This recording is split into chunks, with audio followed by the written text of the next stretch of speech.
Hey everyone, I'm Varnell from Varnell Retro and Vintage Collections, and in this video I'm going to be talking about my Batman collection. This is my glass display showcasing many of my Batman figures. The majority of these are ones that I've bought in the last few years, but there are some I've had since my childhood. I've been a Batman fan all my life. Here's a picture of me dressed as Batman for Halloween from Batman Forever. So in my display I have some McDonald's Happy Meal cars of Catwoman and Penguin from Batman Returns. These were mine from when I was a kid. I actually have two of the Penguin cars. Also, here are some of the glass McDonald cups from Batman Forever. I have Batman, Robin, the Riddler, and Two-Face, and I also have doubles of some of them. Here is the Val Kilmer Bruce Wayne Batman action figure from Batman Forever. Now, the removable cowl is from my original action figure, but the figure itself of Bruce Wayne I got off of Etsy. Many of these action figures I had as a kid and then later bought online. The Joker from the Batman movie, the Riddler, and Two-Face from Batman Forever, and Mr. Freeze from Batman and Robin. I got the animated series Penguin, the Batman Returns Penguin, the animated series Two-Face, the Batman Returns Catwoman, and other Batman Return figures from a thrift store many years ago for cheap. And of course, I have several McFarlane retro Batman figures, and new to my collection is the Robert Pattinson Batman action figure. Now this one you can take the mask and the chest plate off. It comes with a motorcycle, several batarangs, and the grappling gun. It also came with the Colin Farrell's Penguin with an umbrella and a suitcase with money. Now this was part of a big bat cave setup that had a platform, computers, and a large staircase as well. You can drop the bad guy through the top or take this front part off and they can fall off there as well. The layout is the bat cave from the 60s Batman show. This is actually a collage art that I made from my old Batman Forever board game. I used to love playing this game as a kid with my family. I have the Catwoman Batman Returns cup from McDonald's. It shows Catwoman swinging through the city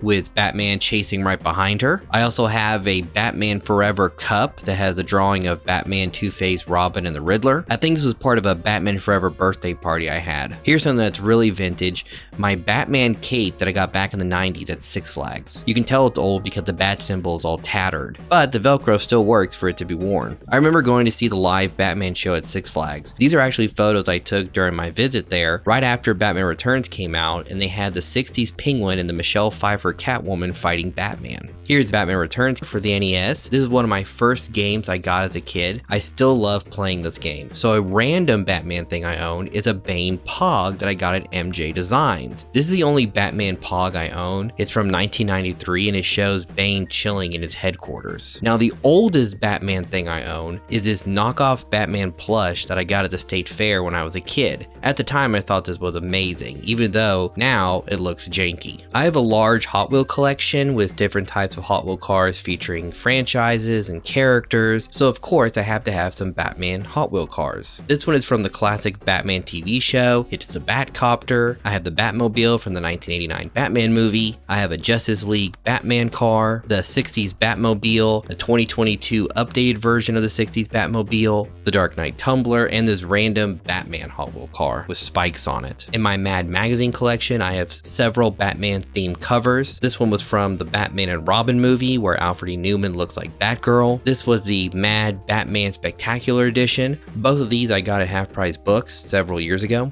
These are some of my original Mad magazines. This one was when Batman Begins came out. It was one of two covers. Summer of 2008, they parodied The Dark Knight. 2009, they had a look back at 2008 where it showed Alfred E. Newman as the Heath Ledger Joker. I also have several different Batman comics as well, including some graphic novels like The Dark Knight Returns and Batman Under the Red Hood. One of my favorite things I have in my collection is my Mr. Freeze action figure from the Adventures of Batman and Robin, the animated series, still in the original packaging. I picked this up a few years ago at a Dallas Comic-Con. I never took it out of the case just because of the nostalgia factor of it for me, because I did have this one as a kid growing up. I also have several different DVDs and Blu-rays from the Batman franchise. This is volume 1 of the Batman animated series, my favorite Batman movie of all time, Batman Sub-Zero. I also have the parody of Batman called Bat Thumb, which was part of the Thumb franchise by writer and director Steve Oedekerk. So there you have it, a glimpse into my Batman collection. I'd love to get more of the original McDonald's cars, some more McFarlane action figures. There's just so much more to collect within the the Batman universe. If you want to watch more of my videos, including my videos on the Batman 60s action figures that I have, check out my YouTube channel, and as always, go to my Instagram at Varnell Vintage, where I post pictures of all the random things here in my office. I'm Brian Varnell, thanks for watching.